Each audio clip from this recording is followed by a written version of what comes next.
संतांचं जीवनचरित्र आपण पाहिलं तर त्यांच्या जीवनचरित्रामध्ये परिपूर्ण अशा भूमिकेला प्राप्त झाल्यानंतर, सिद्ध अशा भूमिकेला प्राप्त झाल्यानंतर जेव्हा त्यांच्या अभंग वाणीचा आपण अंतर्मुखून विचार करू तेव्हा आपल्या असं लक्षात येईल की सिद्ध दशेतून प्रकट झालेले हे जे तुकोबारायदिक महात्म्यांचे अभंग आहेत, हे सगळे अभंग दोन कालाचा विचार करणार आहेत, एक भूतकालाचा विचार आणि एक वर्तमानाचा विचार। काल संबंधाने मी आपल्या समोर एक गणित फक्त मांडतो आणि पुढे चालतो आणि त्याचे कारण मीमांसा थोडीशी करतो। या जगतामध्ये काही लोक असे की ते फक्त एका कालामध्ये चालतात, काही लोक असे की जे तीनही कालामध्ये म्हणजे भूतकाल, वर्तमान आणि भविष्य या तीनही कालाचं चिंतन करून जगतात। दोन कालाचा विचार करणारे दोन लोक, दोन प्रकारचे लोक या जगतामध्ये आपल्याला आढळून येतात। अगदी सामान्य परिभाषेमध्ये बोलायचं झालं तर जीव हा तीन कालामध्ये जगतो, मूर्ख हा एका कालामध्ये जगतो, विवेकी पुरुष आणि संत महात्मे हे दोघेही दोन दोन कालामध्ये जगत असतात। विठ्ठल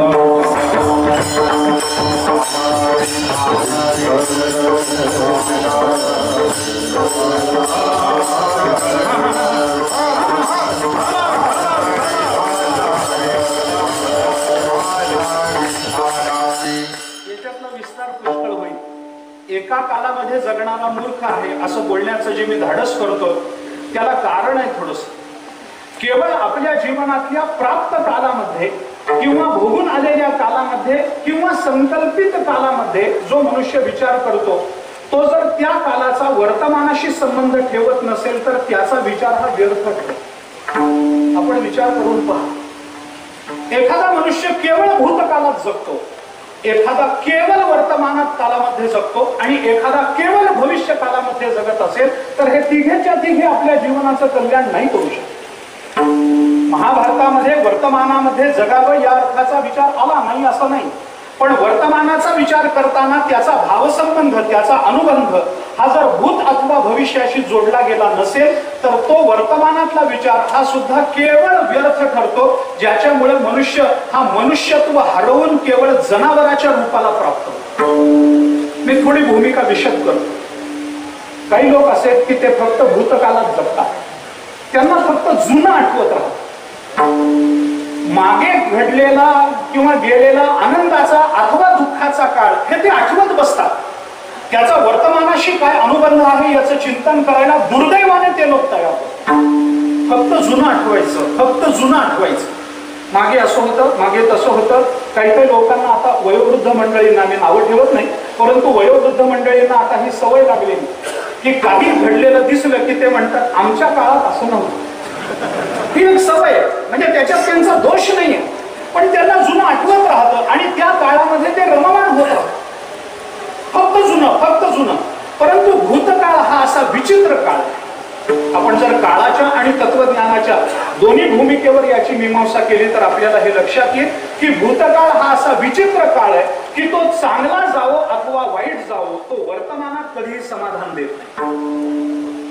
ऐका, तो वर्तमानात कधीही समाधान देणार नाही भूतकाळ। एखाद्याचा भूतकाळ हा अतिशय वाईट विपन्न अवस्थेमध्ये गेलेला असेल आणि वर्तमानात जर प्रारब्धवशामध्ये प्रयत्न करून जर त्याला काही संपन्न अवस्था प्राप्त झालेली असेल तर वर्तमानातल्या संपन्नतेचा विचार करण्याच्या ऐवजी तो आपल्याला हे सांगतो की आज हे सगळं दिसतंय तुम्हाला, परंतु एक काळ असा होता की आम्हाला फुटपाथवर झोपावं लागतं, एक काळ असा होता की आम्हाला फार वाईट अवस्थेत दिवस काढावे लागले, अहो त्या काळामध्ये आम्हाला खायला भाकर तुकडा नव्हता, केवळ भूतकाळ आठवतो।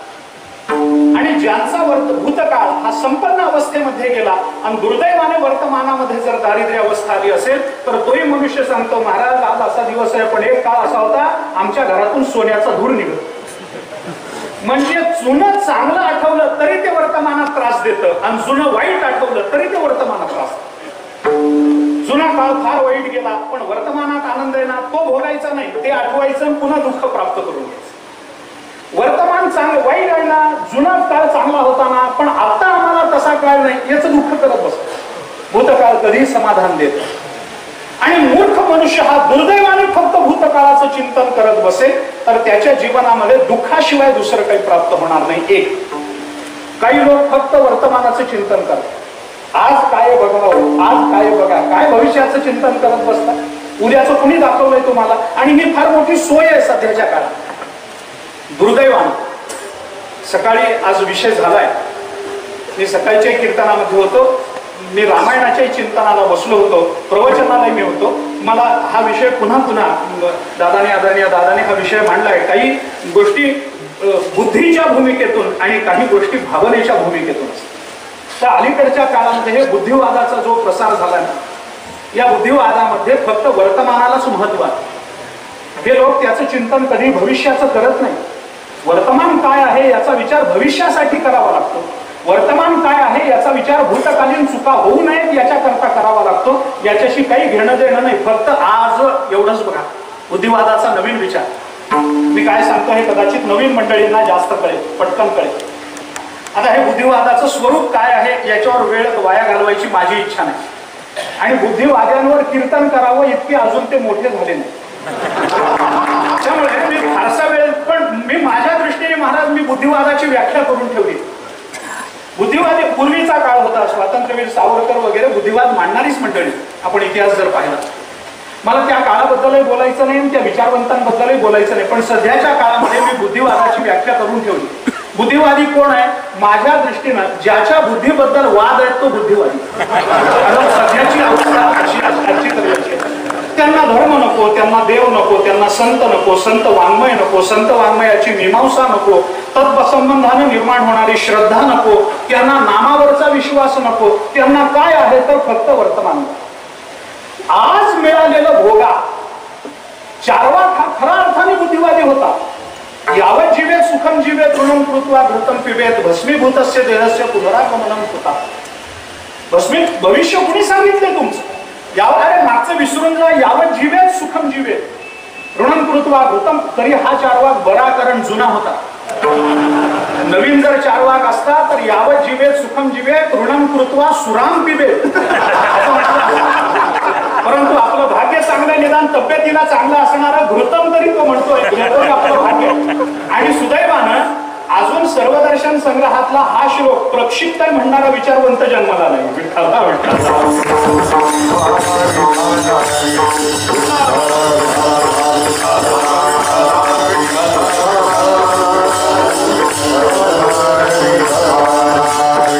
फक्त वर्तमानात जगतात. महाभारताने चिंतन केलं नाही असं. शोच काले शुचम मात्वम. जुन्या काळातला काय घडलं त्याचा शोक करू नको. हर्ष कालेच्या मानुष. तुला काय भविष्यामध्ये आनंदाचा काळ निर्माण होईल, आज जो काळ निर्माण झाला आनंदाचा त्याचा आनंद करू नको. भूतकाळाचा शोक करू नको. वर्ता काय आनंदाचा आनंद मानू नको. आनंद काही प्रसंग प्राप्त झाले असतील तर अतीत अनागतम हितवा प्रत्युत्पन्नेन वर्तय. महाभारत बोलतो अतीत अनागतम हितवा, दोन्हीचाही त्याग कर. अतीताचाही त्याग कर, अनागताचाही त्याग कर. हितवा आणि काय कर? प्रत्युत्पन्नेन वर्तय. वर्तमानात जे आहे तसं वाग, बाकीचा विचार करू नको. हे सांगणारं महाभारत कोणत्या भूमिकेतून सांगत आहे याचा विचार केला पाहिजे. सोडून द्या. काही लोक फक्त भविष्य, फक्त वर्तमानाचा विचार कर. वर्तमानाचा विचार करणारं कोण आहे सांगू का मी आपल्याला? जनावर आहे, जनावर. त्याला भविष्याचा विचार नसतो, त्याला भूतकालाचा विचार नसतो. तो फक्त वर्तमानात भोग्य पदार्थ काय आहे आणि मला त्याची गरज किती आहे एवढंच बघतो, बाकी काही. कल्पना करा, एखाद्या म्हशी समोर जर तुम्ही 50 पेंड्या कडबा टाकत, म्हशी रेड्या समोर काय जे असेल, सध्या जरा समानतेचे दिवस आहेत म्हणून कुणाला एकदम बोलता येत नाही. खरंच आहे, समानतेचे दिवस आहेत. पुन्हा एका स्त्री किंवा पुरुष असं बोलता येत नाही, दोघांना. म्हणून म्हैस किंवा रेडा काय जे असेल ते, तर त्याच्या समोर जर आपण एकदम असू द्या. नाही, मला एवढंच म्हणायचं की माझ्या शब्दाने आपल्याला सगळंच घरातलं आठवलं पाहिजे असं म्हणून आपण वर्तमानात राहा. आता मी काय सांगतो तेवढंच ऐका, चिंतन करा ना. गंमत काय आहे बघ, एकदम 50 पेंड्या कडबा टाकला तर म्हैस असं म्हणते का, मालक 50 पेंड्या कशाला टाकलाय? सध्या पेंड्याचा भाव काय तुम्हाला माहिती आहे का? एवढ्या मी कधी खाल्ल्या नाही, मला आता भूक नाहीये, मी सकाळी सकाळी माझं झालंय सगळं खाऊन, आणि आता पुन्हा एवढं जर एकदम मी खाल्लं तर पुन्हा संध्याकाळी काय, मला उद्या काय, हा प्रश्न राहील. असं करू नका. 4 गुण मला टाका, उरलेल्या उद्याच्याला ठेवा. म्हैस म्हणते काय? म्हैस म्हणणार नाही कधी असं. रेडा सुद्धा कधी असं म्हणणार नाही, बैल सुद्धा कधी असं म्हणणार नाही. तेव्हा नाही मला काय, त्याला फक्त एवढं कळतं हे खाण्याचा पदार्थ आहे, मी खाल्लं पाहिजे. वर्तमानात राहणं हा प्राण्याचा धर्म एक. आणि तिसरा एक वर्ग असा आहे जो फक्त भविष्याचं चिंतन करतो, फक्त पुढचं, उद्या काय होईल, उद्या काय, नित्य उठून या, बस दुसरं काही नाही. त्याला वर्तमानात कष्ट कर ना, तुला उद्याची चिंता राहणार नाही. पण त्याला आज वर्तमानात कष्ट करायचे नसतात, पण उठून या खावयाची चिंता मात्र कष्ट न करता रात्री झोपताना त्याच्या अंतःकरणामध्ये उभी होत असते. त्याला फक्त भविष्य, फक्त पुढे, फक्त. आम्ही शाळेत असताना आम्हाला एक धडा होता महाराज हिंदी. आता तुमच्या एवढे हिंदी माझं काही चांगलं नाही, आपण तर रामायणच करतो हिंदीमध्ये, पण आम्हाला हिंदीत मला लक्षात येतो धडा शेख चिल्ली. आपल्यापैकी अनेकांना आठवत असेल, शाळा सुटून बरेच दिवस झाले तरी. म्हणजे खूप झालं ना, आता वय खूप झालं, शाळा 10वी 12वी सुटली असेल खूप दिवस. शेख चिल्ली नावाचा एक माणूस होता, काही कष्ट करायचा. तर कुठेतरी एकदा हमाली वगैरे करताना एका श्रीमंत माणसाने त्याला 5, 25, 50 पैसे दिले. काळामध्ये किंमत, त्या 50 पैशाचं आता काहीतरी केलं पाहिजे म्हणून त्याने दूध विकत होते. शेजारच्या गावामध्ये जाऊन दूध विकावं, त्या उपायात त्याचा उपाय येईल, मग अजून काही करावं अशा विचारामध्ये दूध घेतलं मडक्यामध्ये. त्या काळामध्ये भांडी काही नव्हती, मडकं ते घेतलं, निघाला. त्याला लक्षात आलं बाजार शेजारच्या गावचा संध्याकाळी भरतो, आता दुपार आहे, घरी जाऊन जरा विश्रांती घेऊन संध्याकाळी बाजारात. दुधाचं मडकं घेतलं, ते वर टांगून ठेवलं, खाली पडून विचार करायला लागला, आता या 50चे 1 रुपया होईल, 1 रुपया झाला की त्याचंही दूध घेऊ, अजून विकू, त्याचे 10 होतील. असं करता करता आपल्याजवळ हजारो रुपये होते. पुष्कळ पैसे तयार झाले की आले की मग आपण दुधाचा व्यापार स्वतःचा सुरू करू, त्याच्यातून जास्त पैसे येतील, मग त्याच्यातून आपली स्वतःची डेअरी आपण सुरू करू, त्याच्यातून अधिक पैसे येतील, मग आपण श्रीमंत होऊ. मग कोणता तरी एखादा श्रीमंत मनुष्य त्याची मुलगी आपल्याला देईल, आपलं लग्न होईल. लग्न झालं की मी ऑफिसमध्ये काम करत बसलेला असेल, मग लग्न झालं की मुलं होतील, 4-5 मुलं आपल्याला असतील, म्हणजे 10-15 वर्षामध्ये मुलं होतील. ती मुलं झाली की मग एके दिवशी मी ऑफिसमध्ये काम करत बसलेला असेल, माझी मुलं येतील, मला काम करू देणार नाही. आणि मग मी त्या बायकोला सांगेन, अगं मुलांना घेऊन जा बरं जरा लांब. बायको काही ऐकणार नाही, मला खूप राग येईल. मग मी उठेन आणि बायको ऐकत नाही म्हणून तिच्या कमरेत लाथ मारीन, म्हणून जी लाथ मारली ती वरच्या मडक्याला लागली, मडकं फुटलं. माझा दृष्टांत संपला. केवळ भविष्याचं चिंतन जो करतो आहे तोही असाच वेळ आहे. म्हणून संत महात्मे आपल्याला कधी अशी भूमिका सांगत नाही. एक वर्ग. दुसरा वर्ग तिन्ही काळात जगणारा जो सामान्य माणसाचा वर्ग आहे, ज्याला भूतकाल आहे, ज्याला वर्तमान आहे, ज्याला भविष्य आहे. विस्तार करण्याचं कारण नाही, एका वाक्यामध्ये बोलून जातो. भूतकालाचं स्मरण, वर्तमानाची जाणीव आणि भविष्याचं चिंतन करणं हा जीवाचा स्वभाव आहे. विठ्ठल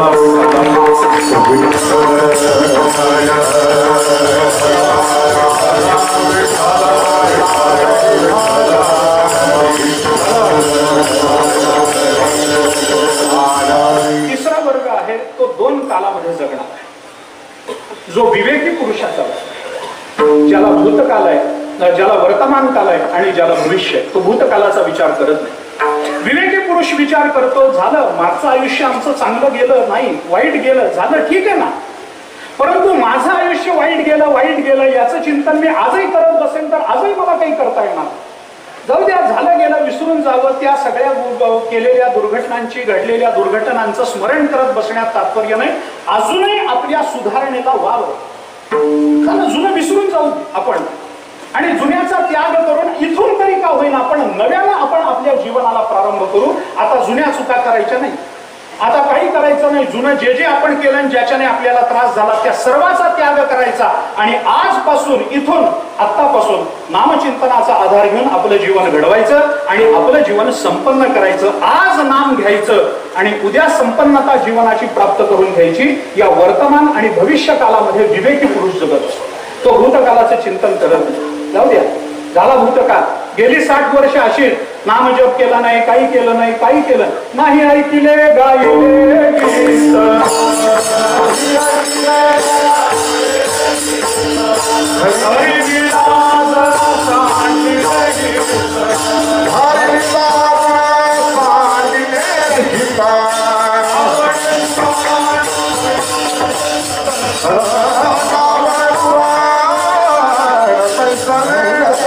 Bye.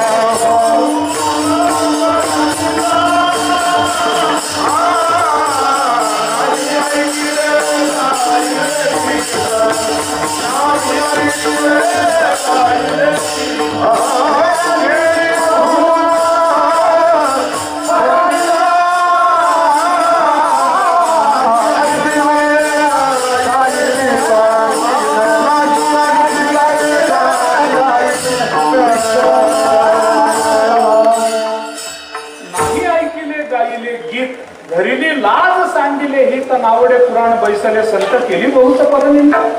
भूतकाल गेला ना वाया. आयुष्याची 60 वर्ष गेली. ज्ञानेश्वरी हातात घेतली नाही, गाथा नाही, हरिपाठ नाही, नामचिंतन नाही, रामकृष्ण हरी नाही, पंढरपूरची वारी नाही, गळ्यामध्ये तुळशीची माळ नाही. गेली. पण गेली ती गेली ना. आता ती आठवून परत येणार आहेत का? विचार करून जर आज ठरवलं तर आजचा दिवस हा सुद्धा माळ घालण्याकरता सोयीचा दिवस. आजचा दिवस रामकृष्ण हरी म्हणण्याकरता सोयीचा दिवस. आत्ता नाही, आत्ता इथं. अष्टावक्र गीतेच्या सुरुवातीला पहिल्या अध्यायामध्ये जनक राजाने जेव्हा विचारलं अष्टावक्र मुनींना की महाराज मी कधी मुक्त होईल मला सांगा. काही मी उद्धार पावेन, काही कृपा करील नारायण, ऐसे तुम्ही सांगा संत जन, करा समाधान चित्त माझे. जनक मुनी विचारतात अष्टावक्रांना, महाराज मी कधी मुक्त होईल मला सांगा. त्यावेळेला अष्टावक्रांनी दिलेलं उत्तर जर आपण बघितलं तर ते सगळ्या विवेकी पुरुषांच्या डोळ्यामध्ये अंजन घालणारं उत्तर. अष्टावक्र मुनी असं म्हणाले, पहिल्याच अध्यायामध्ये अष्टावक्र गीतेचा हा विचार मांडला. अष्टावक्र मुनी असं म्हणाले, यदि देहम पृथक्कृत्य चिति विश्राम्य तिष्ठसी अधुनैव सुखी शांत बंधमुक्त भविष्यसी. यदि देहम पृथक्कृत्य, देहाला जर स्वतःपासून बाजूला काढशील, चिती विश्राम्य तिष्ठती, तुझं चित्त जर एका ठिकाणी शांत बसेल तर आत्ता आणि इथं तू मुक्त झालास म्हणून समज. वेगळं चिंतन करायचं कारण नामचिंतनाचा परिणाम आहे. आत्ता आणि इथं. झालं गेलं विसरून जा, पण आत्ता आणि इथं आपल्याला भगवत कृपा संत कृपा संपादन करण्याची संधी जर परमात्मा देत असेल तर आत्ता आपण चिंतन करावं आणि भविष्यामध्ये आपण मुक्त व्हावं. या दोन कालाचा विचार विवेकी पुरुष करतो आणि संत महात्मे दोन कालाचा विचार करतात. संतांना एक भूतकाल असतो आणि संतांना वर्तमान काल असतो. संतांना भविष्य नसतं. विठ्ठला विठ्ठला.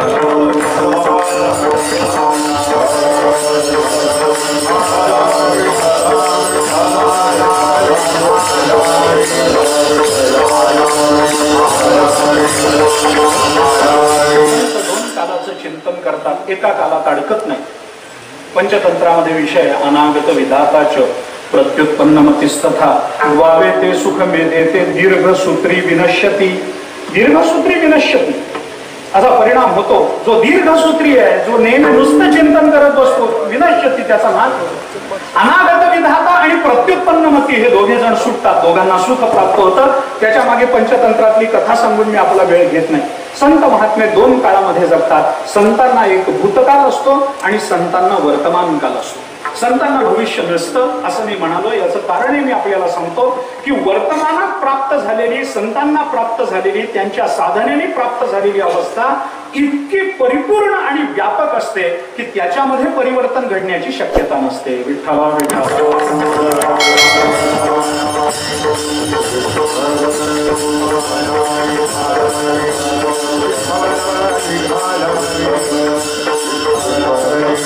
त्यामुळे संतांचा भूतकाल आणि संतांचं वर्तमान एवढंच बघावं. संत काय केलं हे सांगतात आणि वर्तमानात त्याचा परिणाम सांगतात. दुसरं काय? यासाठी केला होता, यासाठी केला होता, यासाठी केला होता,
चित्त ठेवून आम्ही भूतकालामध्ये खूप अट्टहास केला. परिणाम काय झाला? आता निश्चिंतीने पावलो विसावा, वर्तमान काळ संपलं. याच्या पुढे भविष्याचं चिंतन संत जीवनामध्ये आपण करू शकत नाही. आणि संतांच्या जीवनातल्या या दोन कालाचा संबंध संत जगद्गुरु शंकराचार्यांनी गीता भाष्याच्या दुसऱ्या अध्यायाच्या उपोद्घातामध्ये चिंतन. मी फक्त भूमिका सांगतो, वाक्य सांगत नाही, विस्तार करत नाही. भूमिका आचार्यांनी मांडलेली अशी आहे की संत महात्मे फक्त भूतकाल आणि वर्तमानामध्ये जगतात. त्यांना भविष्य नसतं. पुढं काय होणार आहे ह्याच्यापेक्षा वेगळं काही होणारच नाहीये, तर पुढं काय व्हायची चिंता करा. याच्यापेक्षा पुढं काही वेगळं होणार असेल तर भविष्य काळाला अर्थ आहे. वर्तमानात जर पुढे येणार असेल तर पुन्हा भविष्य काळ बदलला हे म्हणण्याचं कारण नाही ना. ज्ञानोबांची भाषा एका वाक्यामध्ये सांगतो आणि पुढे चल. जे मरणा अलीकडे मग मिळवले गेले पुढे, आता पुढे काय होईल? जे मरणे अलीकडे जातील गेली ते पुढे काही त्याच्यात बदल होणार आहे. मरणा अलीकडे जे मला प्राप्त झाले, एक लक्षात ठेवा, जीवनमुक्ती ज्याला प्राप्त झाली तो 100% विदेहमुक्त आहे. विठ्ठला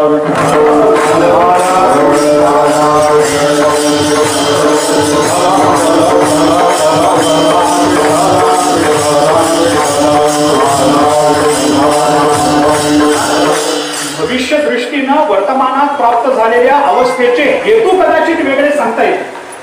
म्हणून जीवनमुक्त आणि विदेहमुक्त या दोघांचा विचार करताना विदेहमुक्तापेक्षा जीवनमुक्ताच्या ठिकाणी 5 गोष्टी जास्त मानल्या गेल्या शास्त्राकडून. 5 गोष्टींचं अधिक चिंतन केलं गेलं.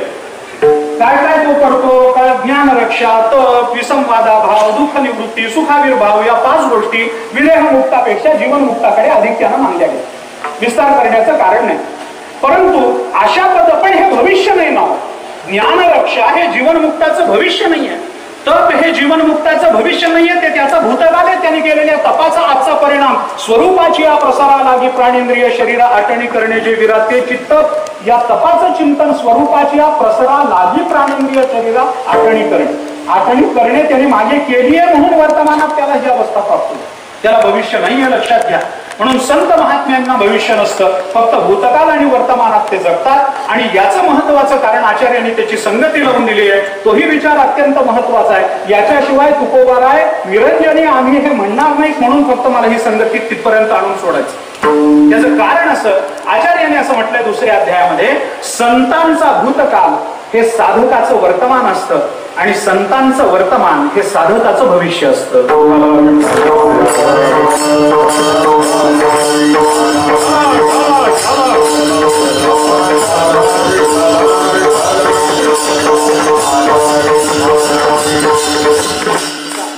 संत, मी पुन्हा एकदा सांगतो, संत महात्म्यांचा भूतकाल हे तुमचं माझं वर्तमान असलं पाहिजे आणि संतांचं वर्तमान हे तुमचं माझं भविष्य असलं पाहिजे. लक्षात घ्या. संत महात्मे जुन्या मागच्या काळामध्ये त्यांनी काय साधना केली ती आज आम्ही केली पाहिजे. आणि संत आज ज्या अवस्थेत आहे त्या अवस्थेत पोहोचण्याचा उद्या आम्ही प्रयत्न केला पाहिजे. जोपर्यंत हे घडणार नाही तोपर्यंत संत महात्म्यांच्या सांगण्याला अर्थ राहत नाही. आणि म्हणून आपण मागे काय केलं आणि वर्तमानात काय मिळालं या दोन्हीचं चिंतन संत महात्म्यांच्या वाङ्मयामध्ये, विशेषतः सिद्ध दशेमध्ये गेल्यानंतर प्रकट झालेल्या वाङ्मयामध्ये आपल्याला विशेषत्वानं दिसून येतं. आणि त्या सांगानं आपलं भूतकालातलं कर्तृत्व आणि वर्तमानात त्याचं फल काय आहे याचं चिंतन तुकोबाराय या अभंगामध्ये सांगतात. सामान्य माणसाला पटावं, सामान्य माणसाला ते सहजतेने कळावं, कारण कळल्याशिवाय मनुष्य तिकडे प्रवृत्त होणार नाही. आवडे ते वृत्ती किरीटी आधी मनवणीची होती, मग ते वाचा देखील, नंतर ते करासी हे नंतर होत राहील. पण आधी आम्हाला ते पटलं पाहिजे, आमच्या बुद्धीला पटलं पाहिजे. काय आहे? आवडे ते वृत्ती किरीटी आधी मनवणीची. असं मन असा जरी शब्द वापरलेला असला तरी इथं मन नाही, हे मन हे संपूर्ण अंतःकरणाचं उपलक्षण म्हणून घ्यावं लागतं, तर त्याची संगती लागते. कारण बुद्धीला पटावं लागतं तर प्रकट होतं, नाहीतर होत नाही. किती ज्ञानोबांची किती प्रमाणे मी आपल्याला सांगतो. ज्ञानेश्वरी वाचतो आपण, पारायणही करतो आपण. ज्ञानोबांनी चिंतन केलंय, हे जे मडके वगैरे कुंभार तयार करतो की नाही, हे काही जमिनीतून आयती निर्माण होतात का भूमी आतून स्वयं? काय घडे गाडगे याची निगती कोण? मग ते कुठून येतं? कुलाल मतीचे गर्भ उमटले. की मती, मती शब्द वापरला, मती बुद्धी. बुद्धी शब्द वापरला म्हणून हे सगळं मन मनवणीची म्हटलं तरी मन हे सर्व अंतःकरणाचं उपलक्षण म्हणून स्वीकार राहू द्या. ते विस्ताराचे वेगळे विषय, पण मी का बोलतो आपल्याला तेवढं लक्षात घ्या. आधी आपल्याला ते कळलं पाहिजे आणि म्हणून तुकाराम महाराजांनी आपलं कर्तृत्व आणि वर्तमानातलं समाधान हे तुम्हाला आम्हाला पटावं याच्याकरता एक छानसं रूपक केलं.